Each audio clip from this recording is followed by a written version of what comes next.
Nabi katakan, kalau kau jadi imam, ringkaskan bacaan. Sekalinya jadi imam, baru mau takbir sudah lama memang. Apa itu? Aku tinggal langkah selesai. Dalam Islam berbeda pendapat boleh, yang dilarang memaki dan menghina yang berbeda pendapat dengan.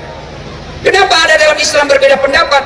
Karena yang kita terima hadis itu hanya dalam bentuk teks, tidak ada video, tidak ada foto, maka kita beda-beda memaknainya. Contoh, saya melihat Nabi takbir sejajar dengan bahunya, mana dibasuh sejajar dengan bahu, tidak ada foto, tidak ada video, maka ulama berbeda pendapat. Ada yang begini, Allahu Akbar, kenapa? Karena dilihat dari depan. Ada yang begini, Allahu Akbar, kenapa? Karena dilihat dari atas, sejajarnya begini. Mau begini silakan, mau begini silakan. Ada juga yang begini, Allah, silakan, jangan kasih salah orang.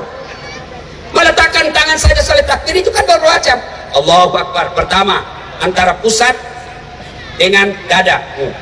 Yang kedua, Allahu Akbar di atas dada. Yang ketiga, Allahu Akbar di bawah perut, bukan di bawah sekali. Yang keempat, Allahu Akbar lurus. Umumnya orang Syiah dan Iran. Mana yang boleh? Boleh semua. Yang membuat kita maki-maki, kalau kita begini kita kasih salah yang begini, yang begini dia salahkan yang begini, yang begini dia salahkan begini, ribut kita.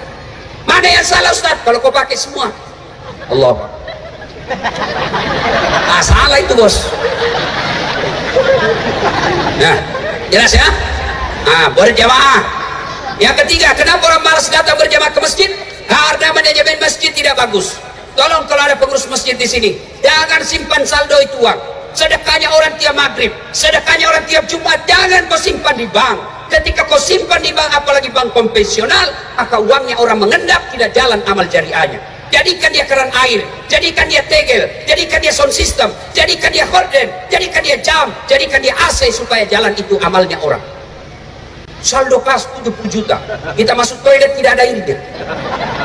Masih bagus kalau kencing Pak, masih bisa diselesaikan.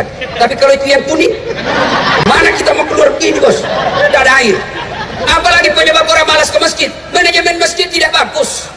Ada sebut manajemen masjid tidak bagus. Ada masjid saya Pak kecil, imamnya penghafal Quran, muadzinnya saya bikin lomba azan, yang menang saya kasih hadiah, kemudian saya jadikan tukang azan, saya gaji layaknya pegawai tiap bulan.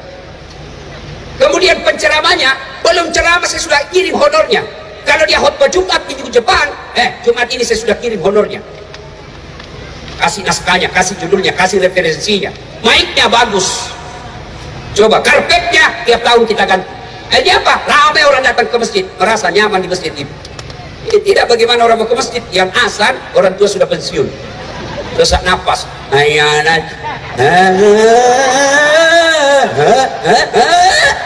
Dia bilang, itu lagi orang tua yang azan, itu lagi. Gimana anak muda mau ke masjid, mencengkelkan azannya. Yang kedua, karpetnya sudah 7 kali lebaran, tidak pernah diganti. Begitu kita sujud, cicak didapat. Sound sistemnya begitu takbir imam langsung storing. Allah, mau diperbaiki. Kita sudah takbir, masa ditahan sampai selesai sholat? Apalagi yang membuat orang malas ke masjid, penceramahnya dari salam pertama sampai terakhir neraka terus dia cerita. Kau dibanting, dilipat, dipotong lehermu, ditusuk otakmu keluar. Dia bilang, udah dosa ke masjid, bikin takut itu. Gimana orang mau ke masjid Pak? Padahal Al-Quran mengajarkan janji surga, ancam neraka. Janjinya 2 kali, ancamnya sekali. Dapat lagi imam, la haula wala quwwata. Mohon maaf Pak Imam, kadangkala ada imam yang membalik sunnah Nabi. Nabi katakan, kalau kau jadi imam, ringkaskan bacaan. Sekalinya jadi imam, baru mau takbir sudah lama memang. Apa itu? Aku tinggal langkah selesai. Kata Nabi, kalau kau jadi imam, ringkaskan bacaan. Itulah sebabnya sebelum angkat takbir, kita sunnah salat jami' rahimakumullah. Balik kalian ke belakang. Kenapa? Lihat pasukanmu. Barangkali banyak orang tua, kau siksa rematik. Jatuh kepalanya, belum selesai, naik lagi. Belum selesai, jatuh lagi, kesian kepalanya. Bulan lagi, naik lagi. Ada anak muda pulang sholat subuh. Enak sholat subuh Ustaz? Apa enak? Aliran sesat itu masjid. Kenapa aliran sesat? Dia sholat subuh 3 rakaat. Saya bilang, bukan aliran sesat, kau yang dongo. Itu namanya sujud tilawah. Makanya imam sebelum kau lakukan jelaskan dulu sama jamaahmu. Saudara-saudara sekalian, ini malam Jumat kita sujud tilawah. Udah sholat dia bilang ampun saya Ustaz, tak mau lagi saya ke sana. Kenapa deh? Itu imam masa surah Yasin dibagi dua. Ampun anak muda. Makanya Nabi katakan ringkas.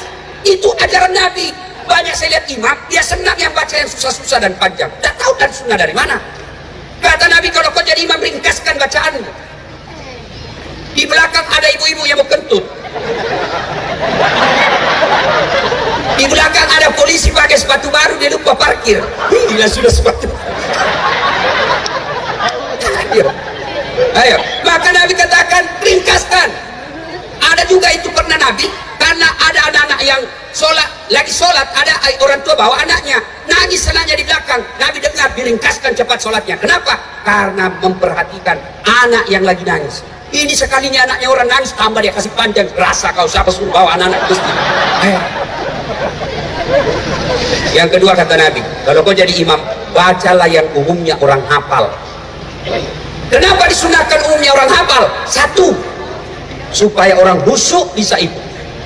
Coba kalau imam membaca Al-Fatihah, semua jamaah ikut. Kenapa? Karena kita hafal. Begitu surah pendek beliau membaca, imam yang membaca Wadduha, kita bisa ikut. Kenapa? Kita hafal. Tapi begitu imam membaca surah Al-Anfal ayat 7 sampai 89, dia khusyuk dengan bacaannya, kita khusyuk dengan hayalan. Kita mau ikut, tidak dihafal, mau suruhku belum selesai, terpaksa kita baca semua di dinding masjid. Keadaan keuangan masjid Dok Semawe dengan aduh, belum selesai, sudah selesai kita baca satu papa, belum selesai kita baca lagi kalender Persatuan Guru Republik Indonesia cabang Aceh Utara. Nah, belum selesai bajunya lagi orang dibaca. Caleg DPR RI nomor 7. Ada juga memang imam yang begini. Dia rasa hebat kalau dia baca yang susah-susah. Yang kedua kata Nabi, dianjurkan membaca umumnya orang hafal. Kenapa? Supaya kalau kau salah ada yang bisa bantu. Coba kalau imam salah, dia baca Wadduha, ada yang bisa selesaikan. Tapi begitu imam membaca Al-Anfal salah, hadapi dirimu sendiri. Aduh, cerita Pak, cerita. Walau benar atau tidak. Anak pondok pergi hafal Quran, pulang diteslah dia di kampung. Kau jadi imam nak? Dia sombonglah, dia baca yang panjang-panjang. Begitu lagi dia baca, tiba-tiba ada cicak jatuh dekat kepalanya, kena ini telinganya, stres hilang hafalan. Dan dia tahu apa sambungannya ya. Dia ingat, dia lupa betul suasana masjid hening. Ada yang bisa. Tiba-tiba Pak Imam bilang, tolong bantu di belakang. Dia bilang yang di belakang, saya juga tidak tahu.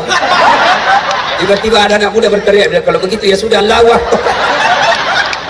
Siapa yang salah? Siapa yang salah? Siapa yang salah? Imam. Ini kejadian waktu saya alami, ini kisah nyata. Waktu saya SMP di kampung, lagi sujud, lama sekali imam sujud. Tidak seperti biasanya, lama betul, tunggu tidak naik. Tiba-tiba ada kawan saya, dia angkat kepalanya, langsung dia teriak, hilang imam. Ternyata imam tinggalkan saf, dia keluar pintu depan. Kacau masjid Pak. Selesai sholat kita tanya, Pak Imam, kenapa kau tinggalkan saf? Dia bilang, saya kentut. Lain kali kau kasih naik dulu kepala kita supaya kau dilihat. Dia bilang, justru saya sengaja karena saya malu kau lihat saya. Kacau sholat. Siapa yang salah? Siapa yang salah? Imam. Maka hati-hati pilih imam, ya. Nah, kita juga jamaah ada etikanya. Jadi jamaah juga ada aturannya, ada tata keramanya. Satu, kalau kau jadi ke masjid berjamaah kata Nabi, pakai itu sikat gigi, itu sunnah. Apalagi kalau subuh, kau udah sikat gigi buru-buru lagi. Assalamualaikum, orang balik kau menguap sampai mati diingat itu mulut musuh. Yang kedua, kalau kau jadi makmum, jangan kau paksakan mazhabmu, jangan kau paksakan pendapatmu, terutama itu yang kaki, jari-jari. Kalau kau mau kasih dempet jari-jarimu sama orang di sampingmu, kasih tahu dulu, Pak, boleh kasih rapat jari-jari kaki saya? Kalau dia bilang boleh, silakan. Kalau tidak, jangan, karena terganggu orang. Sekarang ada kita kasih pindah lagi. Saya jengkel karena saya kalau disentuh kakiku saya pikir saya kasih pindah pula, dikasih naik lagi. Sekali ku ingat kasih begini. Saya tanya, kenapa kau ganggu kakiku? Supaya sap rapat Ustaz. Kalau kau mau rapat sap, bukan jari-jari yang kau kasih rapat, apa? Jari-jari kaki boleh rapat tapi sapnya renggang. Kok begini? Renggang. Tapi ini pasti rapat. Kemudian dia belakang imam itu tidak boleh orang sembarang. Itu orang yang harus bagus bacaannya. Kenapa? Karena kalau salah imam dia yang maju bertanggung jawab.